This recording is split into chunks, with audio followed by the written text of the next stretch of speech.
আমি ইয়াতে পাঠশালা গৈ আছোঁ, চাই থাকক ভিডিঅ'টো একেলগে চাই থাকিব। বাছত আমি গৈ আছোঁ। নমস্কাৰ, মই ৰঞ্জন, মোৰ চেনেললৈ আপোনাক স্বাগতম জনাইছোঁ। এয়া আমি আজি ক'ত গৈ আছোঁ আপোনাক থাম্বনেইলত নিশ্চয় গমে পাইছে। ৭৭ সংখ্যক অসম সাহিত্য সভাৰ পাঠশালা অৰ্থাৎ বজালীয়া অধিৱেশন অতি সুন্দৰ উলহ-মালহেৰে বহুত ডাঙৰকৈ পাতিছে। ইয়াতে অনুষ্ঠিত কৰা হৈছে বিভিন্ন বিজ্ঞান প্ৰদৰ্শনী আদি কৰি বিভিন্ন গ্ৰন্থমেলা, বিভিন্ন অনুষ্ঠান আহিছে। ইয়াতে বহুত ডাঙৰকৈ হৈছে। অসমৰ ভিতৰত এইবাৰ বহুত শ্ৰেষ্ঠতম হৈছে বুলি ক'ব পাৰি। যিহেতু ইমান আয়োজন, ইমান মহা আয়োজনত খুবেই ভাল লাগিছে, সঁচাকৈ আনন্দিত। আজি মই আহিছোঁ সৰস্বতী পূজাৰ দিনাই, কিন্তু আকৌ সৰস্বতী পূজাত যাবও লাগিব। কিন্তু সেইবাবে আমি বেছি আপোনালোকক ভিডিঅ'টোত দেখুৱাব নোৱাৰিম। আমি কিবাকিবি খালোঁ হোটেলত। হোটেলখনৰ নামটো কৈ দিম বাৰু, ভিডিঅ'টোত আপোনালোকে চাই ল'ব। এয়া বাবুল দাস আৰু মই, এনেকৈ আমি যিহেতু সাহিত্য ভাল পাওঁ, সাহিত্যৰ লগত জড়িত, নিজেও কবিতা এইবিলাকৰ লগত জড়িত থাকোঁ। যিসকলে জানে, মোক নিশ্চয় জানে তেওঁলোকে। সেইকাৰণে বুলি নহয়, যিহেতু আমি অসমীয়া, আমাৰ বুকুৰ আপোন, ওতঃপ্ৰোতভাৱে জড়িত সকলোৱে আমাৰ অসমীয়া ভাষা, অসমীয়া সাহিত্য আমাৰ সকলোৰে আপোন। সেইকাৰণে এয়া চাওক কি সুন্দৰ পৰিৱেশ, অলপ ব্লক ৰাস্তা বনাই দিছে।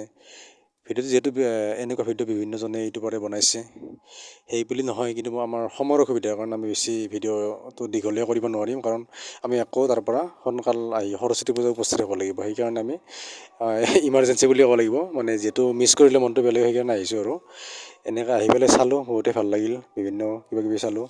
এনেকৈ ইয়াত নাম প্ৰসংগ চলি আছে, বহুত কিবাকিবি আহিছে। ইয়াত বিভিন্ন প্ৰাক্তন যিবিলাক সভাপতি আছিল, তেওঁলোকৰ এইবিলাক আবক্ষ মূৰ্তি অৰ্থাৎ তেনেকৈ বনাই থৈ আহিছে বিভিন্ন। এয়া চাওক কি সুন্দৰভাৱে বনাইছে। বহুত এৰিয়া আপোনাৰ মোটামুটি দিনটো ঘূৰিলেও মানে বহুত সময় গধূলি হৈ যাব। সেইকাৰণে এৰিয়াটো বিৰাট ডাঙৰ। এটা ভাল হৈছে, মানুহ মানে অজস্ৰ মানুহ হ'লেও কথা নাই, ভিৰ হ'লেও এনেই অহা যোৱা ৰাস্তাত ভিৰ। বাকী যিবিলাক ঠাই আছে মুকলি, সেইবিলাক মুকলি মনেৰে আপোনালোকে ফুৰিব পাৰিব, চাব পাৰিব। সেইটো ভাল লাগিছে। অসমৰ ভিতৰতে সঁচাকৈ বহুত কি সুন্দৰ। ইয়াতে আহি খুবেই ভাল লাগিছে। গেটখন চাওকচোন কি সুন্দৰ।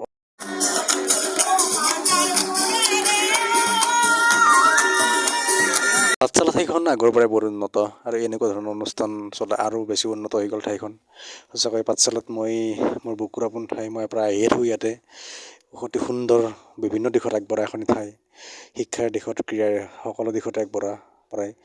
বিদ্যানগৰী বুলি কয়, নাট্যনগৰী বুলি কয় পাঠশালা। এয়া চাওক, আমি গ্ৰন্থমেলাৰ ভিতৰত আহিলোঁ। ইয়াতে অজস্ৰ বিপণী আহিছে, প্ৰায় 50খনৰ অধিক বিপণী ইয়াতে আমি দেখিবলৈ পাইছোঁ। আপোনালোকে চাওক, ঘৰত বহি যিসকলে যোৱা নাই তেওঁলোকে যাব পাৰে, আৰু যিসকলে যাবলৈ সময় নাই তেওঁলোকে মোৰ ভিডিঅ'টোৰ যোগেদি কিছু চাব পাৰিব, উপভোগ কৰিব পাৰিব। একেলগে আপোনালোকে চাই থাকক, ভিডিঅ'টো শেষলৈকে চাব। আৰু ভাল লাগিলে লাইক, কমেণ্ট, শ্বেয়াৰ কৰিবলৈ নাপাহৰিব। কিয়নো আপোনালোকৰ লাইক এটাই বা শ্বেয়াৰে আমাৰ অলপ মটিভেশ্যন দিয়ে, মনটো অলপ সান্তনা দিয়ে। সেইকাৰণে যদি এতিয়ালৈকে কোনোবাই ছাবস্ক্ৰাইব কৰা নাই, সেইটো কৰি ল'ব।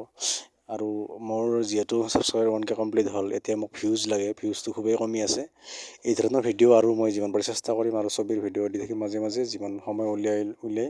কাৰণ বিভিন্ন কামত ব্যস্ত থকাৰ কাৰণে মানে বিভিন্ন ভিডিঅ' কেতিয়াবা ৰৈ যায়, আৰু সেনেকৈ ঘূৰা নহয়, কেতিয়াবা ক'ত ভিডিঅ' কৰা নহয়। সেইকাৰণে কেতিয়াবা মিছ হয়, আৰু তাৰ কাৰণে ক্ষমা বিচাৰিছোঁ। যাই হওক, এই ধৰণৰ অনুষ্ঠান আপোনালোকে নিশ্চয়, আমি সকলোৱে ভাল পাওঁ, সকলোৱে আমাৰ আপোন। অসম সাহিত্য সভা, সাহিত্য বুলি ক'লে আমি যিটো শিক্ষাৰ লগত জড়িত, সঁচাকৈ সুন্দৰ। এনেকুৱা অনুষ্ঠান হৈ থাকিলে ভাল লাগে। অসম সাহিত্য সভা বেলশৰতো হৈছিলে আগতে, এইবাৰ অসম নাট্য সন্মিলন হৈ গ'ল। এনেকৈ এইবাৰ পাঠশালাত হোৱাই বহুত ভাল লাগিছে। আৰু পাঠশালাৰ যিটো এৰিয়া দেখিলোঁ, বাপৰে ইমান সুন্দৰ। যিটো বিজ্ঞান প্ৰদৰ্শনী আমি আপোনালোকক দেখুৱাব নোৱাৰিম, কাৰণ যিহেতু ভিডিঅ'টো বহুত ছুটি হৈছে। অলপ আগতে ক'লোৱেই মই ভিডিঅ'টোত, মানে আমাৰ ইমাৰ্জেঞ্চি যাব লগা হৈছে সৰস্বতী পূজাৰ কাৰণে। এয়া চাওক, আমি তাৰ পৰা আকৌ উভতি আহিলোঁ। আহোঁতে এইটো কিবা এটা শোভাযাত্ৰাৰ চাগে দেখিছিলোঁ, সুন্দৰভাৱে বনাই থোৱা আছে। হাঁহৰ কিবা বিভিন্ন ডিজাইন, এনেকৈ বগা থাৰ্মকলত এনেকুৱা ধৰণে বনাইছে। কিন্তু যিখিনি বনাইছে সুন্দৰ বনাইছে। বিভিন্ন আপোনাৰ চেল্ফি পইণ্টো বনাইছে। চেল্ফি পইণ্টো আপোনালোকে দেখিছে অলপ। এই আমাৰ যিবিলাক আপোনাৰ জাকৈ, শৰাই, আমাৰ যিবিলাক পৰম্পৰাগত, আমাৰ ট্ৰেডিশ্যনেল যিবিলাক আমাৰ সা সঁজুলি আছে, অসমীয়া থলুৱা, সেইবিলাক ইয়াতে উপস্থাপন কৰা হৈছে চেল্ফি পইণ্ট হিচাপে। বহুতেই ভাল লাগিছে। ভাইটি আৰু মই ধৰণে আমি সেনেকৈ ঘূৰিলোঁ। এতিয়া আমি ঘৰা ঘৰি আহিব লাগে। তাৰ পৰা আমি আহিলোঁ মোটামুটি। এতিয়া আমি অলপমান পাঠশালা টাউনখন দেখুৱাম। এয়া চাওক পাঠশালা টাউন। এইখিনি মেইন টাউন নহয় বাৰু, মেইন টাউনটো অলপ ভিতৰ আছে। এইটো হাৱেৰ পৰা নামি আপোনালোকে এনেকৈ আহিব পাৰিব। আমি এতিয়া লাহে লাহে গাড়ীত উঠিম, উঠি পেলাই ঘৰলৈ ৰাওনা হ'ম। এই অনুষ্ঠিত হৈছে ভট্টদেৱ ক্ষেত্ৰত। ভট্টদেৱটো জানে, তেখেত হৈছে আমাৰ গদ্য সাহিত্যজনক, অসমীয়া গদ্য সাহিত্যজনক ভট্টদেৱ। তেখেতৰ সম্পূৰ্ণ নাম বৈকুণ্ঠনাথ ভাগৱত ভট্টাচাৰ্য। তেখেতলৈ চোৱাৰ বাবে ধন্যবাদ আপোনাক।